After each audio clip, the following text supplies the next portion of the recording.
TS TET అభ్యర్థులకు టీశాట్ ప్రేక్షకులకు నమస్కారం. ఈరోజు మనం సైన్స్ బోధనా పద్ధతులు బోధనా శాస్త్రం అనే అంశం గురించి చర్చించుకుందాం. ఒక్కసారి మనం పెడగాగి స్ట్రక్చర్ కనుక గమనించినట్లయితే సైన్స్ పెడగాగిలో 6 మార్కులకు మనకు మల్టిపుల్ చాయిస్ క్వశ్చన్స్ ఇవ్వడం జరుగుతుంది. మనం ఈరోజు ఈ ఎపిసోడ్లో విజ్ఞాన శాస్త్ర నిర్వచనం, స్వభావం, చరిత్ర, విజ్ఞాన శాస్త్ర బోధనా పద్ధతులు, విజ్ఞాన శాస్త్ర ప్రయోగశాల గురించి తెలుసుకుందాం.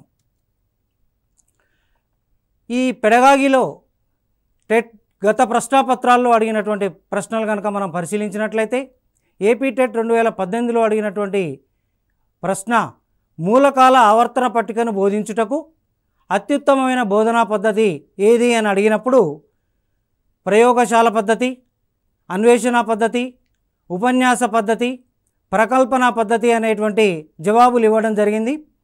కానీ దీనిలో మూలకాల ఆవర్తన పట్టికను బోధించుటకు ఉపన్యాస పద్ధతి మిగతా అన్ని పద్ధతుల కంటే మెరుగైనది. కాబట్టి ఈ ప్రశ్నకు జవాబు ఉపన్యాస పద్ధతి.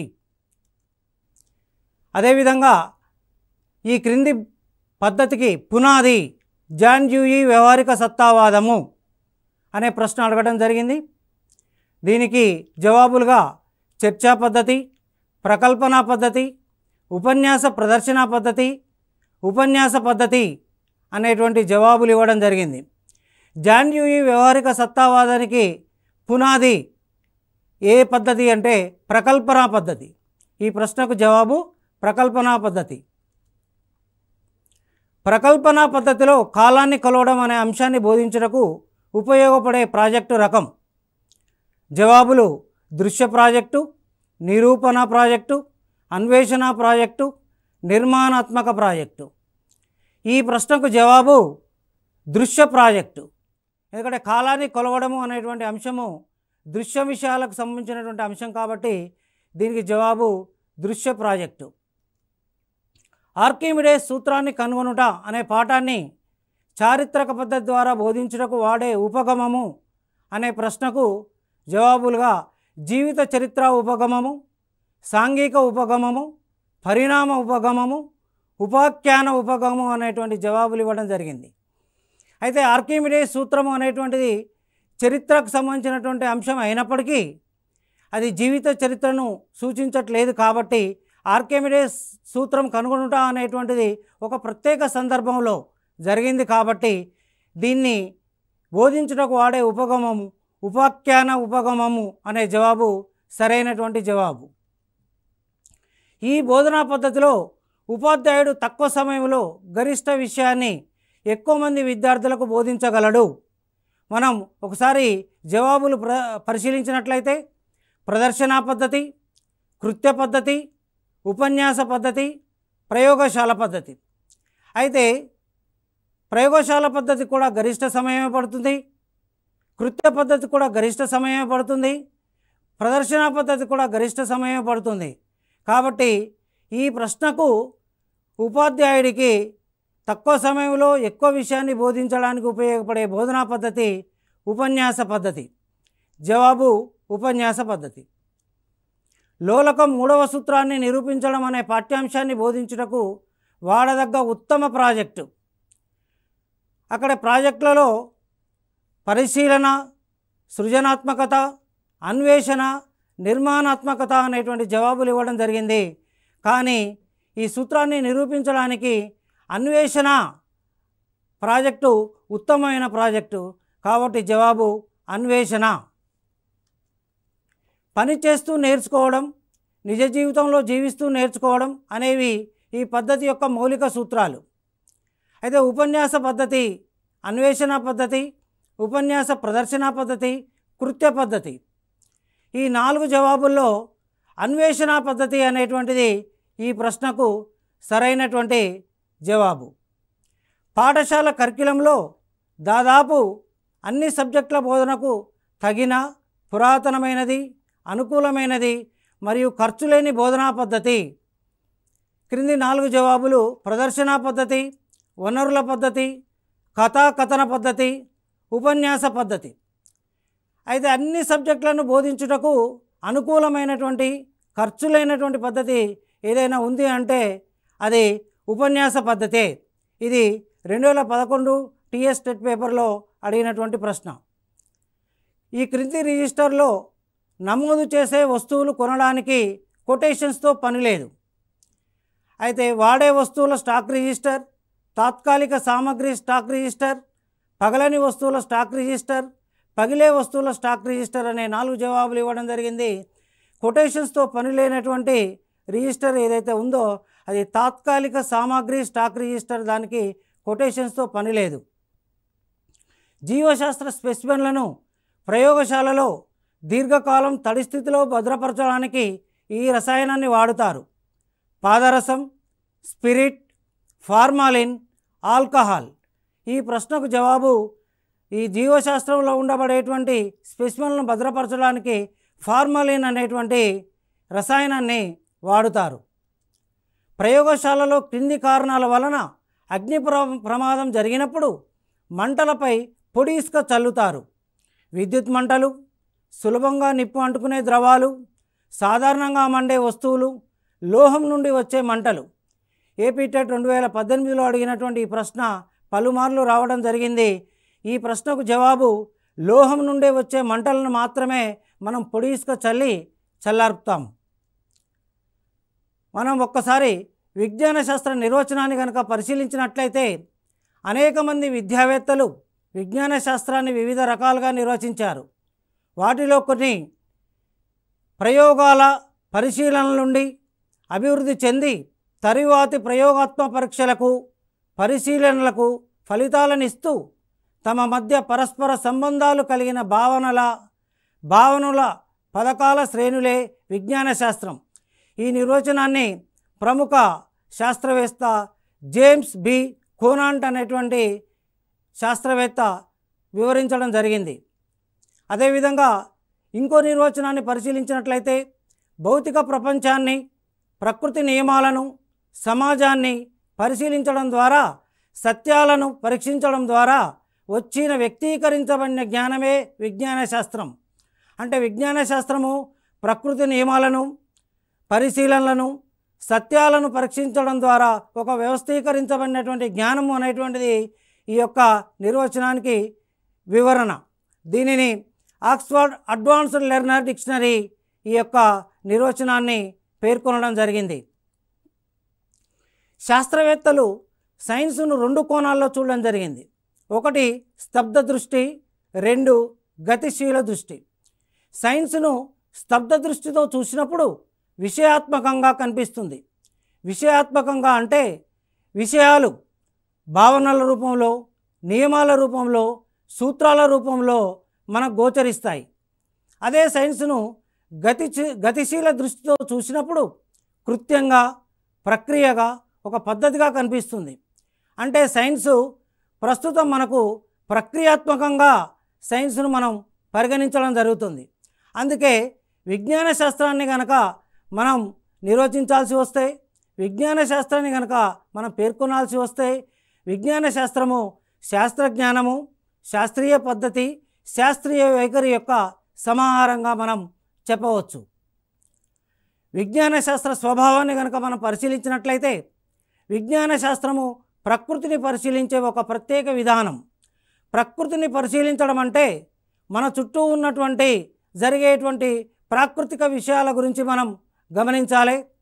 ప్రాకృతిక విషయాలైనటువంటి గ్రహణాలు ఎలా ఏర్పడుతున్నాయి, సూర్యోదయం ఎలా జరుగుతుంది, సూర్యాస్తమయం ఎలా జరుగుతుంది అనేటువంటి విషయాలు ప్రకృతికి సంబంధించినటువంటి విషయాలు. వీటిని పరిశీలించడం ద్వారా విద్యార్థులు అనేక రకాలైనటువంటి ప్రాకృతిక విషయాలను విజ్ఞాన శాస్త్రం ద్వారా నేర్చుకునేటువంటి అవకాశం ఉంది.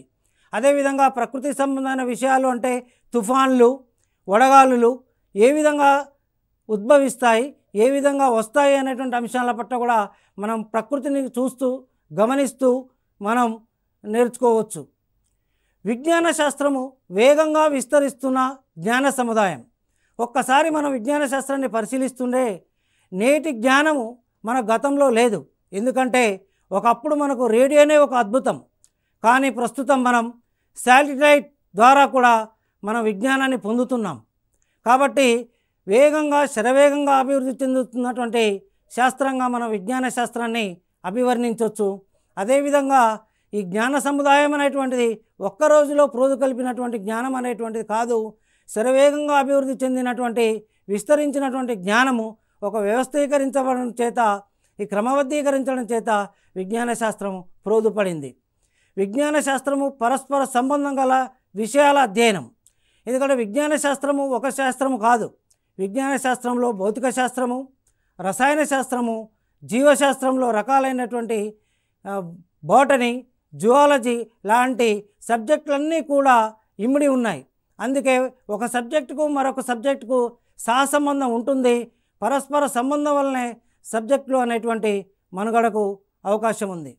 విజ్ఞాన శాస్త్రము అంతర్జాతీయ సమిష్టి కృషి. ఎందుకంటే ఒక దేశంలో కనిపెట్టినటువంటి ఏదైనటువంటి ఆవిష్కరణ ఉన్నట్లయితే అది పలు దేశాలు పంచుకొని ఆవిష్కరణ యొక్క ఫలితాలను అనుభవిస్తూ ఉంటాయి. కాబట్టి ఇది ఒక అంతర్జాతీయ సమిష్టి కృషిగా చెప్పవచ్చు. విజ్ఞాన శాస్త్ర జ్ఞానం ఎప్పుడు తాత్కాలికమైంది. ఎందుకంటే ఈరోజు ఉన్నటువంటి సిద్ధాంతాలు ఏమైనా నిరూపణలు కానీ, సత్యాలను గ్రహించడంలో కానీ ఏమైనా పొరపాట్లు జరిగితే ఆ సిద్ధాంతాలు రూపుమాపి కొత్త సిద్ధాంతాలు ఏర్పడడానికి అవకాశం ఉంది.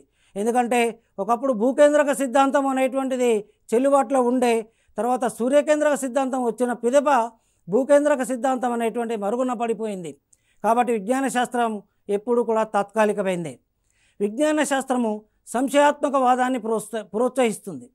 ఎందుకంటే ఏదైనా కొత్త విషయం కనుగొన్నప్పుడు శాస్త్రవేత్తల మధ్య భిన్నాభిప్రాయాలు వస్తాయి.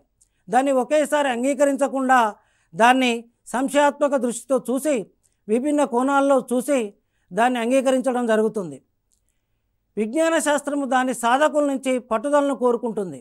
విజ్ఞాన శాస్త్రంలో సాధకులు అంటే శాస్త్రవేత్తలు కావచ్చు, విజ్ఞానవేత్తలు కావచ్చు, విద్యార్థులు కావచ్చు, ఉపాధ్యాయులు కావచ్చు, వీళ్ళందరూ కూడా సాధకులుగానే మనం చెప్పవచ్చు.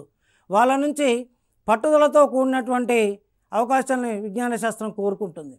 విజ్ఞాన శాస్త్రం ఒక అన్వేషణ విధానము, జ్ఞాన నిర్మాణం.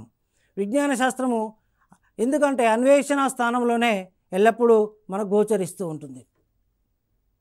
విజ్ఞాన శాస్త్ర చరిత్రను కనుక మనం పరిశీలించినట్లయితే మానవ వికాసంలో విజ్ఞాన శాస్త్ర అభివృద్ధి ఎంతో కీలకమని చరిత్ర తెలుపుతుంది. మానవ మనుగడకు అవసరమైన జ్ఞానాన్ని ఆవిష్కరించడంలో మానవులో గల సహజ సిద్ధమైన కుతూహలము, ఆసక్తి, పరిశీలన, పరిశోధన మరియు ప్రయోగ స్వభావాలు ఎంతో కీలక పాత్ర పోషిస్తున్నాయి. ఒక్క మాటలో చెప్పాలంటే మానవుని ఆలోచన విధానం ఎప్పుడు ప్రారంభమైందో అప్పుడే విజ్ఞాన శాస్త్రం ప్రారంభమైందని చెప్పవచ్చు. అయితే విజ్ఞాన శాస్త్ర చరిత్ర రెండు రకాలుగా ఉంటుంది. ఒకటి భారతదేశంలో విజ్ఞాన శాస్త్ర అభివృద్ధి, పాశ్చాత్య దేశాల్లో విజ్ఞాన శాస్త్ర అభివృద్ధి ఏ విధంగా జరిగిందో మనం కనుక గమనించినట్లయితే క్రీస్తు పూర్వం నుంచే మనకు అనేక రకాలైనటువంటి అంశాలలో మన భారతదేశ విజ్ఞాన శాస్త్ర అభివృద్ధి చెందింది. వైద్యము, ఖగోళము, వాస్తుశాస్త్రము, వ్యవసాయాల్లో ఎంతో జ్ఞానాన్ని తెలుసుకోవడం జరిగింది. క్రీస్తు పూర్వము 6వ శతాబ్దంలో శస్త్రచికిత్సకు సంబంధించిన అనేక అంశాలను సుశ్రుతుడు అను శాస్త్రవేత్త సుశ్రుత సంహిత అనేటువంటి గ్రంథంలో వివరించాడు. చరకుడు కూడా అదేవిధంగా చరక సంహిత అనేటువంటి గ్రంథాన్ని రచించాడు. భారతదేశ విజ్ఞానానికి ఒక మూల భూమిక ఏంటంటే మనం సున్నాను కనిపెట్టడం జరిగింది. ఆర్యభట్ట, భాస్కరాచార్య, బ్రహ్మగుప్త మొదలైనటువంటి ఖగోళ పండితులు, శ్రీనివాస రామానుజన్, ఆచార్య నాగార్జునుడు మొదలైనటువంటి శాస్త్రవేత్తలు భారతదేశ విజ్ఞాన శాస్త్రానికి అనేక రకాలైనటువంటి కృషి తెలిపారు. అదేవిధంగా విజ్ఞాన శాస్త్రంలో రోదసి రంగాన్ని కనుక పరిశీలించినట్లయితే విక్రమ్ సారాభాయ్, హోమీ జే బాబా, భారత హరిత విప్లవ పితామహుడు స్వామినాథన్, జగదీష్ చంద్రబోస్ లాంటి మహాశాస్త్రవేత్తలు విజ్ఞాన శాస్త్ర చరిత్రకు పునాది పరిచారు. పశ్చిమ దేశాల్లో కనుక విజ్ఞాన శాస్త్ర అభివృద్ధిని పరిశీలించినట్లయితే క్రీస్తు పూర్వము మెసొపటోమియా, బాబిలోనియా నాగరికతల్లోనే విజ్ఞాన శాస్త్రం అభివృద్ధి చెంది కనిపిస్తూ ఉంటుంది.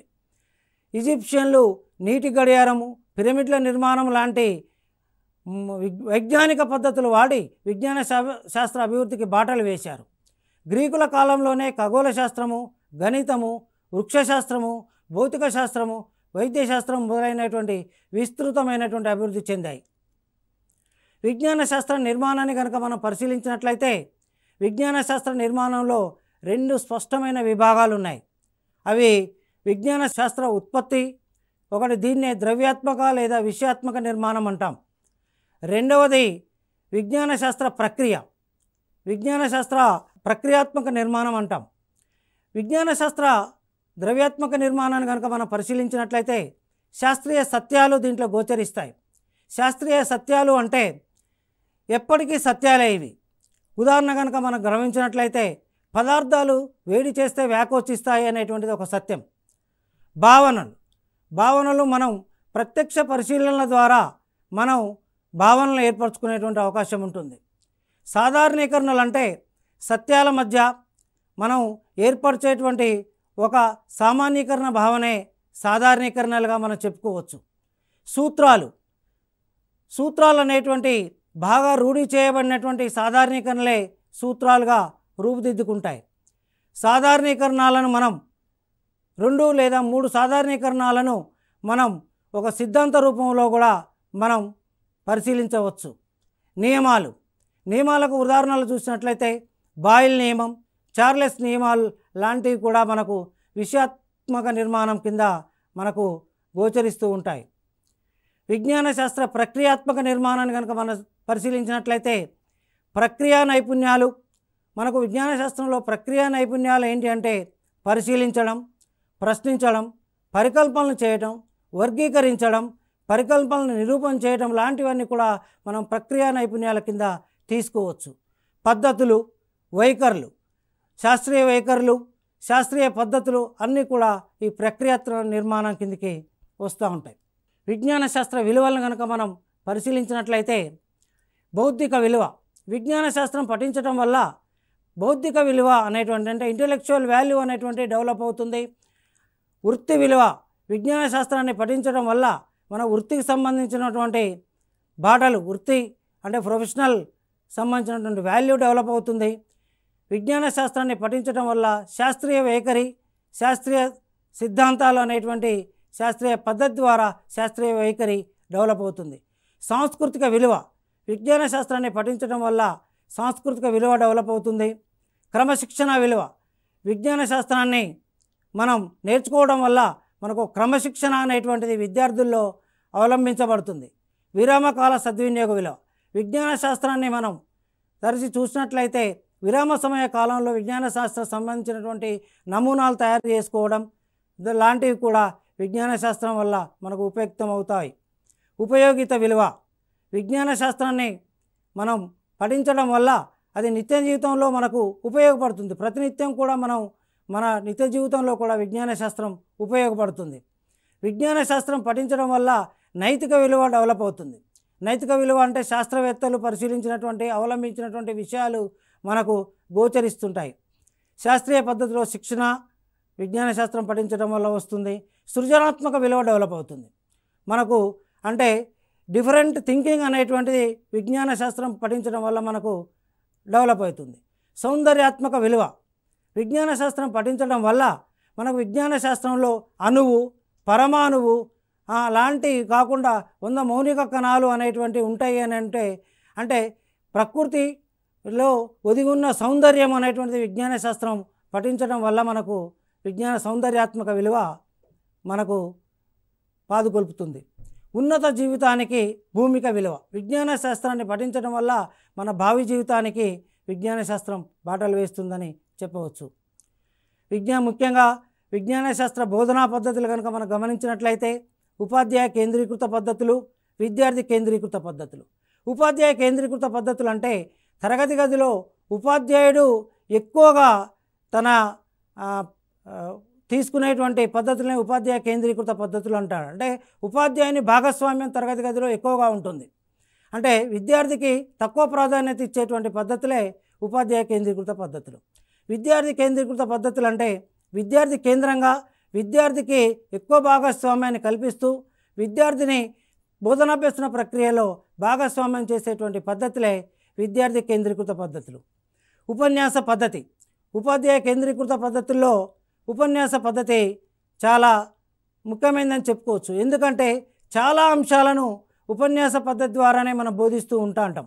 ఎందుకంటే సిలబస్ను త్వరితగతిన పూర్తి చేయాలన్నా, కరికులంలోని అంశాలను తొందరగా పూర్తి చేయాలన్నా, పాఠ్యాంశాన్ని ప్రవేశపెట్టాలన్నా ఉపన్యాస పద్ధతి అనేటువంటిది మనకు ఉపయోగపడుతుంది.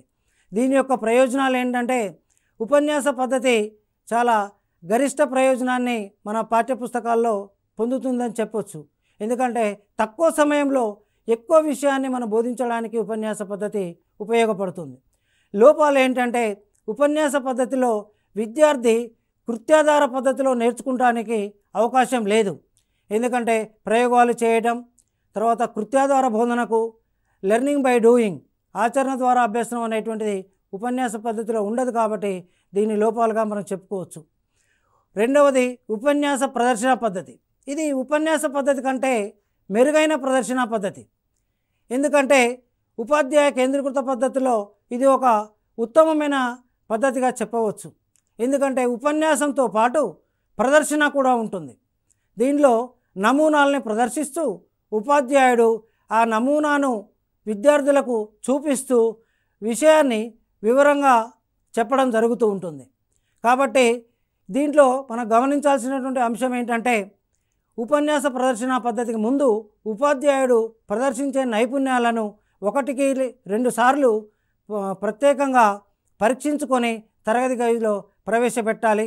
అంతేకాకుండా ఒక నమూనానే కాకుండా దానికి సంబంధించినటువంటి ఇంకొక నమూనాను కూడా, ఎందుకంటే తరగతి గది మధ్యలో ఎప్పుడైనా నమూనా మనం విశదీకరించేటప్పుడు అది పాడైనా లేకపోతే దాన్ని వివరించడంలో లోపం జరిగిన ఇంకో నమూనా ఉపయోగించుకోవడానికి అవకాశం ఉంటుంది. ప్రయోజనాలు ఏంటంటే ఇది ఉపన్యాస పద్ధతి కంటే మెరుగైంది. ప్రదర్శన ద్వారా విద్యార్థిలో చూడడం, వినడం అనేటువంటి 2 అంశాలు ఇక్కడ విద్యార్థికి అవగతమవుతాయి. కాబట్టి కొద్దిగా మూర్త భావాలతో బోధించేటువంటి విధంగా, అంటే అమూర్త పాఠాలను కూడా మూర్తత్వం చేయడానికి ఉపన్యాస ప్రదర్శన పద్ధతి అనేటువంటిది ఉపయోగపడుతుంది. చారిత్రక పద్ధతి ముఖ్యాంశాలు.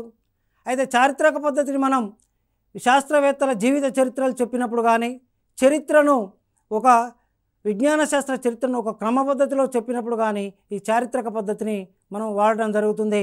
ఈ చారిత్రక పద్ధతిలో ప్రయోజనాలు ఏంటంటే శాస్త్రవేత్తలు ఆ కాలంలో ఆ ప్రయోగాన్ని కానీ ఆ ఆవిష్కరణ కానీ చేసేటప్పుడు ఎలాంటి అవకాశాలు ఉన్నాయి, వారు ఎలాంటి కష్ట నష్టాలు అనుభవించారు అనేటువంటి విషయం విద్యార్థికి ఒక విషయాత్మకంగా చెప్పడానికి చారిత్రక పద్ధతి ఉపయోగపడుతుంది. దీనిలో లోపాలు ఏంటంటే ఇది కూడా విద్యార్థి కేంద్రీకృతంగా ఉండేటువంటి పద్ధతి కాదు. దీనిలో కూడా కృత్యాధార బోధనకు అవకాశం లేదు. విద్యార్థి కేంద్రీకృత పద్ధతిలో మొదటిది శాస్త్రీయ పద్ధతి. ఈ శాస్త్రీయ పద్ధతి కనుక సోపానాలు కనుక గమనించినట్లయితే సమస్యను గుర్తించడం, సమస్యను నిర్వచించడం, సమస్యను విశ్లేషించడం, దత్తాంశ సేకరణ, దత్తాంశ ప్రతిక్షేపణ, ప్రకల్పనను ప్రతిపాదించడం, ప్రకల్పనను పరీక్షించడం అనేటువంటి సోపానాలు ఈ శాస్త్రీయ పద్ధతిలో ఉండడం జరిగింది. విద్యార్థి కేంద్రీకృత పద్ధతిలో అన్వేషణ పద్ధతి చాలా మెరుగైనటువంటి పద్ధతి. అన్వేషణ పద్ధతి అంటే ఏంటంటే దీన్ని మొట్టమొదటిసారిగా ప్రవేశపెట్టింది లేదా ఆవిష్కరించింది హెచ్ఈ ఆర్మ్స్ట్రాంగ్ అనేటువంటి శాస్త్రవేత్త. అంటే విద్యార్థిని ఒక అన్వేషకుడి స్థాయిలో, అంటే శాస్త్రవేత్త స్థాయిలో ఉంచే అవకాశం ఉన్నటువంటి ఈ విద్యార్థి కేంద్రీకృత పద్ధతి. ఎందుకంటే విద్యార్థి స్వయంగా అంశాలను ఎంచుకొని ఒక విషయ సేకరణ జరిపేటువంటి అవకాశం ఉన్నటువంటి పద్ధతి. వైజ్ఞానిక పద్ధతుల్లో ఈ విషయాన్ని గ్రహించి తన యొక్క ఆలోచన విధానాన్ని మెరుగుపరుచుకోవడానికి అన్వేషణ పద్ధతి దోహదం చేస్తుంది. ప్రయోజనాలు ఏంటంటే అన్వేషణ పద్ధతి ద్వారా అమూర్తమైనటువంటి విషయాలను కూడా మూర్తత్వం చేయడానికి ఈ అన్వేషణ పద్ధతి దోహదపడుతుంది. ఈ పద్ధతిలో ఉన్న లోపాలు ఏంటంటే అన్ని పాఠ్యాంశాలను అన్వేషణ పద్ధతి ద్వారా బోధించలేము. పాఠ్యాంశాలు కూడా అన్నీ కూడా అన్వేషణ పద్ధతికి అనువుగా లేవు. ఈ అన్వేషణ పద్ధతిని బోధించుటకు అనువైనటువంటి నైపుణ్యమైనటువంటి ఉపాధ్యాయ బృందం అవసరమై ఉన్నది. విద్యార్థి కేంద్రీకృత పద్ధతిలో సమస్య పరిష్కార పద్ధతి కూడా ముఖ్యమైనటువంటిది. సమస్య పరిష్కార పద్ధతి సోపానాలు: సమస్యను గుర్తించడం, సమస్యను నిర్వచించడం, కావలసిన సమాచారాన్ని సేకరించడం, సమాచారాన్ని వ్యవస్థీకరించడం, తాత్కాలిక పరిష్కారాన్ని ఎంపిక చేసుకోవడం, సరైన సాధనను పొందడం, ఫలితాలను సరిచూడడం అనేటువంటి సోపానాలు ఈ సమస్య పరిష్కార పద్ధతిలో ఒక క్రమ పద్ధతిలో మనం చేసుకుంటూ పోతే సమస్య పరిష్కార పద్ధతి కూడా ఒక అనువైన విద్యార్థి కేంద్రీకృత విధానం అని చెప్పవచ్చు. ఇంకొక ముఖ్యమైనటువంటిది ఏంటిదంటే విద్యార్థి కేంద్రీకృత పద్ధతిలో ప్రకల్పన పద్ధతి అనేటువంటిది చాలా ముఖ్యమైన పద్ధతిగా చెప్పవచ్చు. దీన్ని స్టీవెన్సన్ అనేటువంటి శాస్త్రవేత్త ప్రతిపాదించిన కిల్పాట్రిక్ అనేటువంటి ఒక శాస్త్రవేత్త దీన్ని చాలా వాడుకలోకి తీసుకురావడం జరిగింది. ఈ ప్రకల్పన పద్ధతిలో పరిస్థితుల్ని కల్పించడం, ప్రాజెక్టుని ఎంచుకొని లక్ష్యాలను వివరించడం, వ్యూహరచన, అమలుపరచడం, మూల్యాంకనం, నివేదిక తయారు చేయడం అనేటువంటి సోపానాలు ఈ ప్రకల్పన పద్ధతిలో ఉన్నాయి. విద్యార్థి కేంద్రీకృత పద్ధతిలో ప్రయోగశాల పద్ధతి, నియోజన పద్ధతి, చర్చా పద్ధతి, కృత్య పద్ధతి లేదా కార్యకలాపాల పద్ధతి అని చెప్పవచ్చు. ప్రయోగశాల పద్ధతి కూడా చాలా ముఖ్య పద్ధతి. విద్యార్థుల్ని ప్రయోగశాలలో లెర్నింగ్ బై డూయింగ్కు చాలా అవకాశం ఉన్నటువంటి పద్ధతి. బోధనా ప్రణాళిక. బోధనా ప్రణాళికలో 3 రకాలు కలవు. ఒకటి వార్షిక ప్రణాళిక, యూనిట్ ప్రణాళిక, పీరియడ్ ప్రణాళిక. వార్షిక ప్రణాళిక అనగా ఒక సంవత్సర కాలంలో మనకు ఒక సబ్జెక్టులో ఏదైతే పాఠ్యాంశాలను బోధించాలనుకున్నామో వాటిని ఏర్పరచుకొని చెప్పేటువంటి పాఠ్య ప్రణాళికే వార్షిక ప్రణాళిక. పాఠ్య పథకం, దీన్నే మనం యూనిట్ ప్రణాళిక అని కూడా చెప్పవచ్చు. అంటే ఒక యూనిట్ మొత్తానికి మనం ఏర్పరచుకునేటువంటి ప్రణాళికే యూనిట్ ప్రణాళిక. దీంట్లో పీరియడ్ల సంఖ్య, బోధనాంశము, బోధనా వ్యూహము, బోధనాభ్యసన సామగ్రి, మూల్యాంకనం అనేటువంటి అంశాల వారీగా మనం యూనిట్ ప్రణాళికను సిద్ధం చేసుకుంటాం. పీరియడ్ ప్రణాళిక. పీరియడ్ ప్రణాళికలో మైండ్ మ్యాపింగ్, పాఠ్యపుస్తకం చదవడం, కృత్య నిర్వహణ, ప్రదర్శన, చర్చ, ముగింపు, మూల్యాంకనం అనేటువంటి 5 సోపానాలు ఉన్నాయి. దీంట్లో పలకరింపు, తరగతి గదిలో ప్రవేశించిన వెంటనే విద్యార్థులను మనం వాళ్ళ యొక్క వివిధ రకాలైనటువంటి మూడ్లో ఉంటారు కాబట్టి వాళ్ళని పలకరిస్తాం. మైండ్ మ్యాపింగ్ చేయడం అంటే పాఠ్యాన్ని మొదటగా ప్రవేశపెట్టేటప్పుడు వాళ్ళని మైండ్ మ్యాప్ చేసి ఆ టాపిక్ పైన వారికి అవగాహన కల్పిస్తాం. వారి నుంచే శోధనాత్మకమైనటువంటి ప్రశ్నలను, ప్రోబింగ్ క్వశ్చన్స్ తీసుకుంటాం. పాఠ్యపుస్తకం విద్యార్థుల చేత చదివించి కీలక పదాలు గుర్తించేలా చేస్తాం. కీలక పదాలు గుర్తించిన విషయాలను ఏవైతే కఠిన స్థాయిలో ఉంటే అవన్నీ కూడా ఉపాధ్యాయుడు బోర్డుపై రాసి తర్వాత విద్యార్థుల సహకారంతో వాటిని వివరించడం జరుగుతుంది. తర్వాత కృత్య నిర్వహణ. ఆ పాఠ్యాంశంలో ఏమైనా కృత్యాలు ఉంటే జట్లలో అంటే విద్యార్థులను జట్లుగా చేసి ఆ కృత్యాలను నిర్వహించుకుంటూ పోతాం. తర్వాత సమీకరించడం కోసం ప్రదర్శన, చర్చా కార్యక్రమం ఉంటుంది. తర్వాత ముగింపు, మూల్యాంకనం చేస్తాం. నమూనా పీరియడ్ పథకం కనుక ఒకసారి పరిశీలించినట్లయితే ఈ కింది విధంగా ఉంటుంది. బోధనాభ్యసన పరికరాలు. విజ్ఞాన శాస్త్ర బోధన కోసం ఎన్నో వనరులు ఉన్నాయి. ఈ వనరులన్నింటినీ ఉపయోగించుకొని కృత్యాధార బోధనను ప్రోత్సహించాలి. విజ్ఞాన శాస్త్ర బోధనాభ్యసన పరికరాలు విద్యార్థుల మౌలిక అవసరాలను తీర్చడం కొరకు మరియు వారి యొక్క అభ్యసన స్థాయిని పెంపొందించడం కోసం ఉపయోగపడతాయి. బోధనాభ్యసన పరికరాల లభ్యత ఆధారంగా 3 రకాలుగా వర్గీకరించవచ్చు. సహజ వనరులు, భౌతిక వనరులు, సామాజిక వనరులు. సహజ వనరులు అంటే మన చుట్టూ సహజంగా లభించేటువంటి అంటే వృక్ష జాతికి సంబంధించినటువంటి అంటే చెట్ల యొక్క, మొక్కల యొక్క ఆకులు, కాండాలు, వేర్లు, పుష్పాలు ఇవన్నీ కూడా సహజ వనరుల కిందికి వస్తాయి.